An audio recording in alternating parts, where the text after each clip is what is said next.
bumper renewal of this, if you like, because you've got an awful lot to get through. There's some really interesting contenders for this. Let's kick off with Sarangu, who actually raced at Chepstow last time I was there. It was back in last week, and we started off, the jockeys seemed to go to the far side, and then very much in Sarangu's race, all of the action, well, certainly the first two home. The winner, My Boy Alfie, was on the stand side. But let's see what happened. You can talk us through it, because it was a bit of a shocker for her. Well, yeah, it's been very difficult to get a handle on the draw advantage on the straight track at Chepstow this year, because it does seem to have switched round on occasions.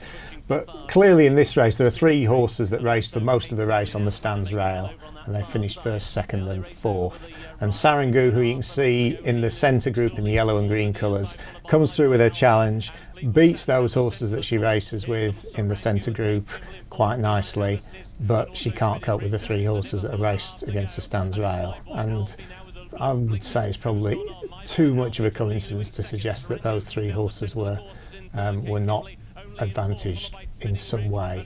And I think in beating her group readily, and obviously she's not blown the handicap mark for this, I think she's shown herself in good form. So I think that was a reasonable run. Yeah, it was indeed. She did well. So that's Malcolm Saunders' filly Sarangu. Keep a look out for her next time.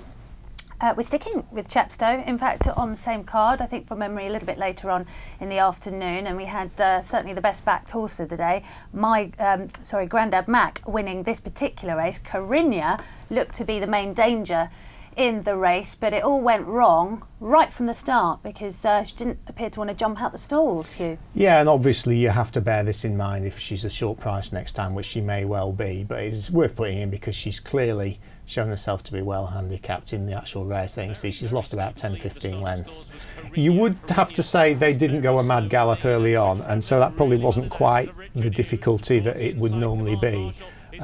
But she works her way back into the race. You can see she's got into the heels of the leaders here, travelling okay it seems, but she's stuck behind horses. She can't get through. She eventually, belatedly, gets switched to the outside, and she stays on really nicely in the closing stages, but she can't get to the horse that lands the gamble. And all you can say about this is she's clearly very well handicapped if she puts it all together. But yeah, Grandad Mack landed a bit of a gamble. That was definitely his day up in trip, and Kinia ran really well in defeat. Very heavily backed, and yeah, all you can say is the runner-up is ahead of her mark. See what happens next. She'll probably be short enough next time, though, I would think, but it's worth a look, I thought. Yeah, Amy Weaver looked very disappointed, her trainer, so better luck next time for Kinia, Amy. Let's take a look at Hearts and Minds. I think this was from Wolverhampton. I'm down on my bit of a slow start, gets shunted back on the bends. Looks pretty pacey on the turns, this horse, actually. So what? This horse, the winner of this race, must have been a stone well in the way he's gone and won it, having had a similar run, funnily enough, to what Hearts and Minds gets in this race on his previous start. The winner's Come On Blue Chip, who storms away down the centre of the track. You can see Hearts and Minds in the sort of bluish colours on the inside, just struggling for a run on the home turn, as so many horses on the inside do. Meanwhile, the race is taking place up ahead of him. He's still stuck for a run there. He's only got a couple behind him, and the eventual winner is getting his momentum up towards the outside. Hearts and Minds weaving his way through, gets switched to the inside, which isn't necessarily the best place to be. The winner's got his momentum up. Come On Blue Chip. Hearts and Minds stays on steadily, not a lot of room against the rail. I really like the way he ran to the line. All in all, there was so much to like about this. There's one problem, however. From having had a quick check, I think he's been declared on Friday again at Wolverhampton, and not in that position. And the winner is declared against him, no. and whether I can see him beating the winner, I'll have to have another look at that again. But I mean, the winner is clearly very well handicapped at the moment and will be running under a penalty. So I'll have a look at the race in more detail. But that's a bit of an off-putter, I would say, at this stage. But I'm sure that horse can win. Hearts and Minds. I'm sure he can win on the all-weather. He definitely was travelling very well in behind, wasn't he? Yeah, he didn't get at all the run of the race. So luckless passage for Hearts and Minds. Better luck next time, but possibly going to run into the same rival once again, who looks dangerously well handicapped. Next, heartbreaking performance, this one. I think this was, I thought it was over I say this because this horse did very well throughout the race, only to get collared. I just wonder whether, obviously there was a fierce pace, wasn't there, up front, and whether next time if he's able to dictate, will you talk us through it? Yeah, certainly the way that the horses have finished in terms of the placed horses and winner apart from him tended to be held up in that race, or were held up in that race. And I don't, we've obviously not got the footage at the moment, but I thought it was over. I mean, he looks like living up to his name really, because he kicked 2 or 3 lengths clear. He looked like he was going to win. In fairness, the winner, Caravan Rolls On, was actually a much bigger eye catcher in that he got stopped in his run, couldn't get out, looked to face an impossible task, and came surging through in the closing stages and won. And what we're looking at now, yes, this is it. This is it. And you can see, I thought it was over. It's been ridden fairly prominently throughout, and the winner's right at the back of the field. And he goes past his stablemate, the Bells of Piova. They've probably gone a decent gallop, I think. And the hold-up horses have come through late on. I have to admit, as much as anything, part of the reason for including him in this was when I first looked at the BHA changes to handicap mark yesterday when they came out. The winner has gone up £9, and I saw that this horse had only been put up £1. But what I didn't realise is he'd already been put up £2 from his previous run the previous week. So effectively, he's going to be £3 higher. I'm not sure I'd back him to reverse the form with the winner on £6 better terms. However, I think he's run well, much the best of those who've raced prominently, and I still think that now that he's clearly back in form. And was the winner impeded significantly? Yes, he just didn't get a clear run, and he's gone past. I thought it was over once he's got on the clear, as if he's a really well handicapped horse. So he was the big eye catcher in many ways, but I thought it was over showed enough to suggest he can win next time. Okay, that's Caravan Rolls On to keep on the right side of, as well as I thought it was over. Shostakovich is next. On this occasion, gets into the battle for the lead and seems to be doing the donkey work, I thought, in the end, with the others closing in behind. Yeah, there's nothing intrinsically eye-catching this other than, as you say, he was up there throughout, and this is a trip that's probably far enough for him, 7 furlongs. But the time to be interested in this horse is when he returns to Southwell, Fibre Sand. There's a few horses like this around at the moment. We saw one win at Southwell yesterday. Irish Jugger's another who's had a couple of runs around Wolverhampton and will be of interest returning there. But Shostakovich is an out-and-out Southwell horse in my opinion. The fact that he's managed to still be leading at the furlong pole, his best form is probably 6 anyway, although I think he'd be still of interest over 7 at Wolverhampton. He's ended up finishing, what, 7th or 8th, not actually beaten all that far, and he's come down another £2, which makes him nicely eligible for 0 to 70 handicaps because he was rated 72. So everything fitting into place for him, I would say, for a return to Fibre Sand. He recorded some really good times last year on Fibre Sand at Southwell. Improved a lot when he switched there, and that's where his best form is. Let's take a look. I was going back to Wolverhampton. Amoya and Vimiera, both of these two first and second home. Very different passages through the race, and actually even at the start before that, Vimiera seems to get bumped. He was drawn in stall position 6, Amoya drawn 13, so forced to race wide effectively. Yeah, completely different stories for these. Amoya, I thought, did extremely well to win the race, given, as you say, he raced wide throughout, and it was almost throughout the whole race. He's gone right round the houses, and I think he's done exceptionally well, even though in some respects he's had the run of the race in that he's kicked off the home turn, while Vimiera, you can see at the back of the field, stuck for a run, has to sit and suffer. On the day, Vimiera was definitely unlucky not to win, because he has to weave his way through, and the winner kicks ahead. But on the other hand, the winner has travelled much further around the race, and that's perhaps why he's coming to the end of his tether in the closing stages. The time wasn't bad either. I think both the front two are two to continue to be interested in on Polychat. Vimiera, when asked to switch left, he actually lunges left, doesn't he? Yeah, he loses a bit of ground there. Yeah, but I like both the front two there. I think they're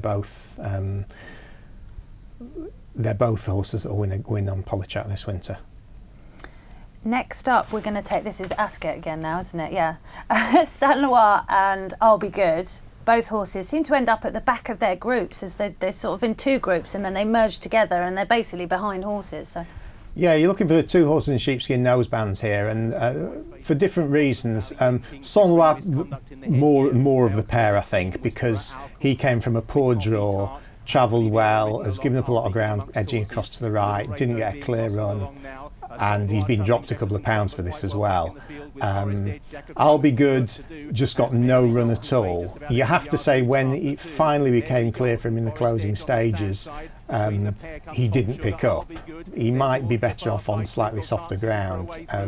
He was hampered repeatedly, and whether that affected his ability to pick up in the closing stages, but he didn't find much in the last furlong, and he has been kept quite busy. So Saint Loire is the one I'm keener on of the pair, but I'll Be Good represents a smallish stable, might be overpriced next time. Saint Loire I certainly think is better than that. He's a horse who's been quite highly tried this year. He's running 2 Group 2 races. I don't think he's good enough to cut the mustard in that sort of company, but I think he is very fairly handicapped, and he's run well on the 3 times he's not been tried in group company, and I think he can, if they run him in a handicap, I think he can win before the season finishes. From that position nearer the stand side, he was definitely disadvantaged because he was further back in the field as the 2 groups came together. Effectively had more horses in front of him. Yeah, basically the higher horses have come further because they've all ended up congregating towards the far rail. So the low drawn horses have had a shorter trip to go. Whether it was intrinsically better ground or not, I don't know, but they've not travelled as far, and therefore they've been at an advantage. Now we move on to this week and Maiden Company. So on Monday we're taking a look back at a Windsor race now, and you're looking for the Queen's colours there in the noseband. This is Bank Bonus. This was quite a well attended maiden actually. There's some nice horses in. Yeah, I was tempted to. I thought long and hard about tipping this horse after his Newmarket run, but I thought it was warm enough this race, and I thought, and I'll just sit and watch the race. And I was really impressed by this. He's by Motivator, and he's shown quite a bit of promise on his debut at Newmarket. And even a mile at 2 for Motivator, you would expect them that they stay very well, the progeny of Motivator. And I really like the way he stayed on in the closing stages.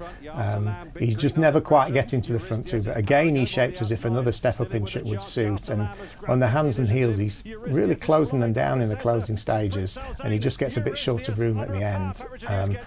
I think he might end up the best of those 4, the 4 that dominated the finish. And I he think looks to have an engine, doesn't he? Yeah. He ran green. He's got the hallmarks of Motivator. He certainly stamps his stock, that's all. Whether it'll be this year, whether it'll be next year in 3-year-old middle distance handicaps, but he's a horse I think we're going to hear quite a bit more of. He's the type that his trainer I think will do very well with as a 3-year-old. And whether he runs again this year, I think he's well up to winning a maiden. A mile is definitely a minimum for him, I would say, and he'd probably be interesting in one of those 1 mile 2 furlong maidens that you tend to get at the back end, but he's one for the long term as well. I think one that he's going to be running in good class handicaps and doing well in them next year, so I guess. Yeah, sizable sort, scopy sort. That's Bank Bonus. Right, moving a day further on, we're going to take a look at Leicester, and this is a Luca Kamani horse, Kieran Fallon on board, just looking to the centre of your picture here. Showed up very well. I thought a very professional performance and not given an overly hard time. Yes, Strathnaver ends up in the group that doesn't probably have the best horses in. I don't think there was a particularly strong draw bias on this day at Leicester. There has been certainly on some days this year, but he just doesn't end up where the good horses are, and he gradually weaves his way through from a sort of midfield position, and he edges slightly right, and he's ended up with the horses that aren't quite as good, and the finish ends up taking place more towards the stand side, I think probably just because the better horses were there, and Kieran Fallon realises he can't get to them. He's not given a hard time. He's nicely bred by Oasis Dream out of a mare called River Bell, who was a group winner as a 2-year-old, I think. And he's the type to win a maiden, I think, next time. I thought that was a really nice introduction, and yeah, he'll win races for sure. Okay, quite an eclectic bunch, yeah. I think there. Yeah. A nice mix. Also, and, yeah. you know, they're horses that I suppose you're particularly Probably him actually, well the subsequent one, I think Bank Bonus. Bank Bonus I was quite keen on. Hearts and Minds I definitely think is better than he showed, but I'm a bit worried about his next nemesis. race. And Shostakovich very much one to look out for, back on 5%. Okay. Now, for what it's worth, I said this last time, I've given a couple. I gave 3, and I can tell you, Hugh, they actually won. Excellent, excellent. Well, let's hear what. So let's take a look at them. One's already won a race last time, but I think there's more to come from this fella. He's trained in Ireland by Martin Brattle. AP went over to ride Captain Seaby. Of course, he didn't run at Tipperary. Ground a little bit softer than this horse would have liked, and this trip is a little bit on the short side for him. I just think we're going to see more to come from Double Seven, who jumps very, very nicely. He's pretty efficient over his hurdles, and he stays on very well here over what you would describe for him as an inadequate trip, because breeding-wise, plenty of stamina, certainly on the dam side, and he got the better of Barry Geraghty's mount there, I think quite readily in the end under AP. And I think what they will do with this horse, hopefully, is step him up in trip. And it was, you know, I think he won a little bit up his sleeve, so I quite like him for another occasion. And the other one, again, I've gone for jumping just because you've given so many flat ones. And this is He's Our Lad, and he missed out narrowly here. On this occasion, he's trained by Anthony Honeyball, who's a trainer I've got a lot of time for. Aidan Coleman riding this horse for the first time. He gets into a little bit of a battle with the very diverse and very genuine Sweet World, who seems to pull out all the stops in a finish. I just wonder whether two things, upped in trip, again, a bit like Double Seven, or perhaps made a bit more use of him early on, because they went very slowly here for the first part of the race. I think he's a horse who could certainly reverse it with Sweet World if they came up against each other once again. Or indeed next time out. I just think upped in trip and a stronger gallop, we could see improvement from He's Our Lad, so he's a horse to keep on the right side of. So there we go. Pulled out a couple. Let's hope they do okay. Okay, we're going to take a very short break here on the Form Factor. When we come back, we're going to be headed to Toaster and getting the latest there with the boys.